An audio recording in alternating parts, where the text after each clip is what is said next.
Hey guys, welcome back to the channel. It's your boy here, diving headfirst into another episode of Demon Slayer Kimetsu no Yaiba. And oh man, episode 5? This one's got me all twisted up inside, like that moment when you're holding your breath underwater, waiting for the surface to break. If you're new around here, hit that subscribe button and ring the bell so you don't miss a beat on these breakdowns. We're talking raw emotion, killer animation, and that ufotable magic that just hits different. And if you've already watched it, stick around because we're going to unpack every single frame without me ruining the ride for anyone. No spoilers on the big twists, I promise. Just me geeking out like I'm chatting with you over late night ramen. Let's jump in, shall we?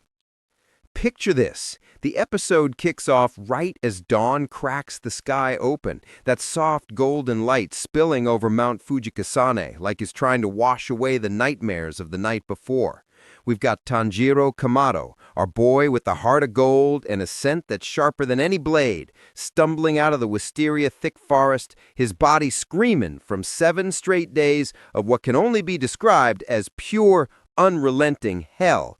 I mean, think about it. 7 days. That's not training. That's survival etched into your bones. His haori's torn, his muscles are probably on fire, and yet there's this quiet determination in his eyes that just, gets me every time. You can feel the weight of it, that mix of exhaustion and hope, like he's carrying the ghosts of everyone he's lost on his back. And he's not alone in that sunrise. Out of what must have been dozens, hundreds of hopefuls who charged into final selection with dreams of slaying demons and honoring their families, only 4 are left standing. 4! Let that sink in for a second.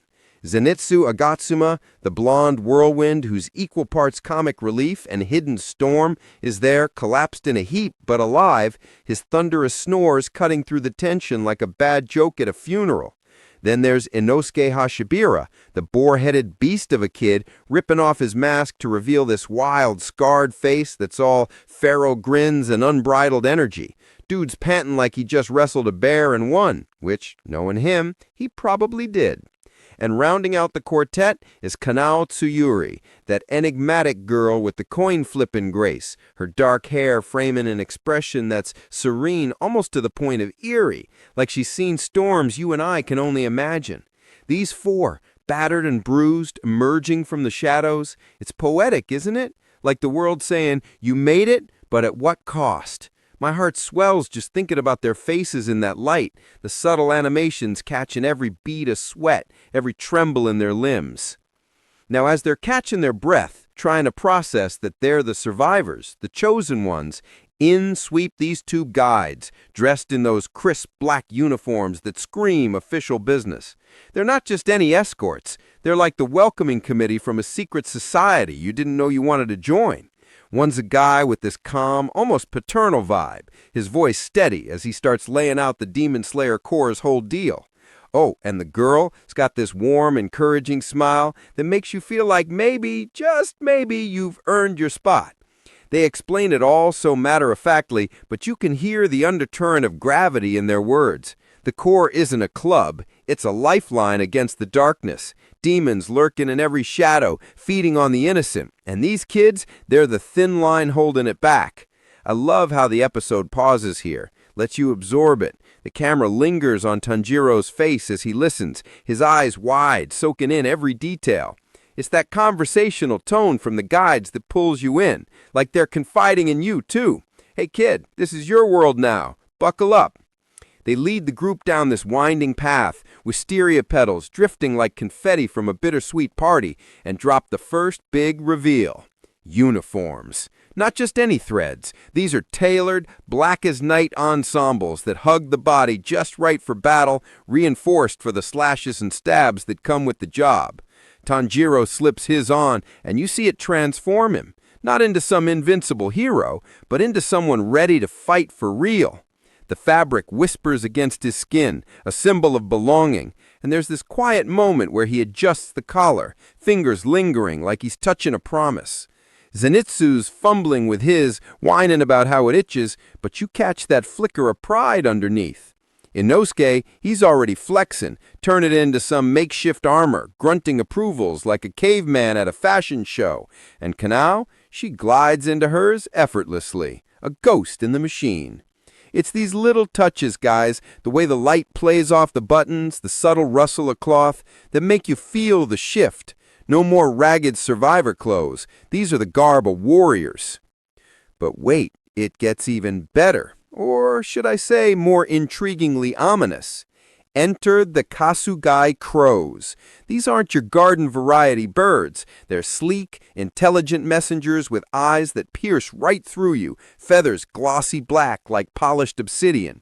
Each recruit gets one perched on their shoulder or arm, and the moment that first crow caws, tilting its head with this almost human curiosity, chills run down my spine every rewatch.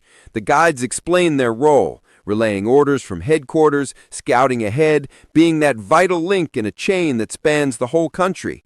Tanjiro's crow lands gentle-like, nuzzling close, and you can smell the bond forming already through his heightened senses. It's adorable and eerie all at once, this tiny feathered ally who's seen more battles than most men.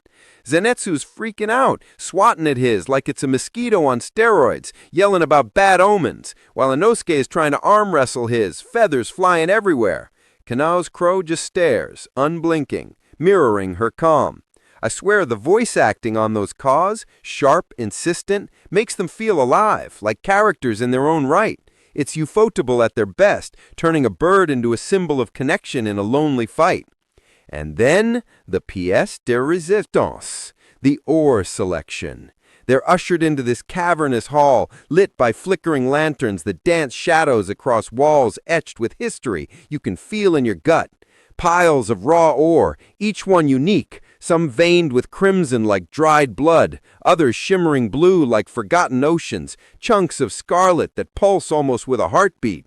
The air's thick with the scent of earth and metal, and Tanjiro's nose twitches, picking up notes of iron and something ancient, something destined. The guides instruct them, choose wisely, because this stone will birth your Nichirin sword, the blade that changes color with your spirit, the weapon that can fell demons where steel fails. It's not just picking a rock, it's choosing your fate, your style, your very soul poured into metal. Tanjiro steps forward, hesitant at first, his hand hovering. You see the flashbacks flicker, his family's laughter, Nezuko's gentle smile, the flames that stole it all. And then his fingers close around this sun-kissed ore, warm to the touch, veins of yellow gold threading through like sunlight piercing clouds. It's perfect for him. You know it without me saying, that bright, unyielding warmth matching the fire in his belly.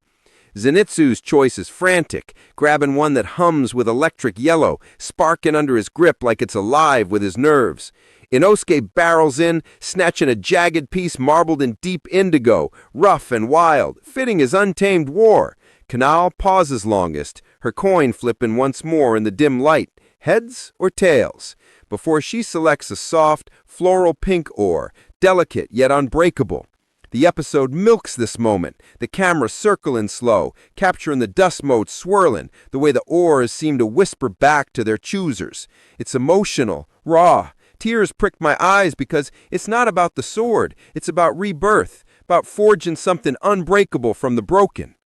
As the episode wraps, you feel that swell of anticipation, the core unfolding like a map to battles untold. Tanjiro cradles his oar close, whispering thanks to the mountain, to Sakanji, to the stars that guided him here. The music swells, that haunting violin laced with hope, and fade to credits. Guys, episode 5 isn't just a bridge, it's a heartbeat, pulsing with the promise of what's next. It leaves you aching for more, fist-pumping for these kids who've clawed their way to dawn.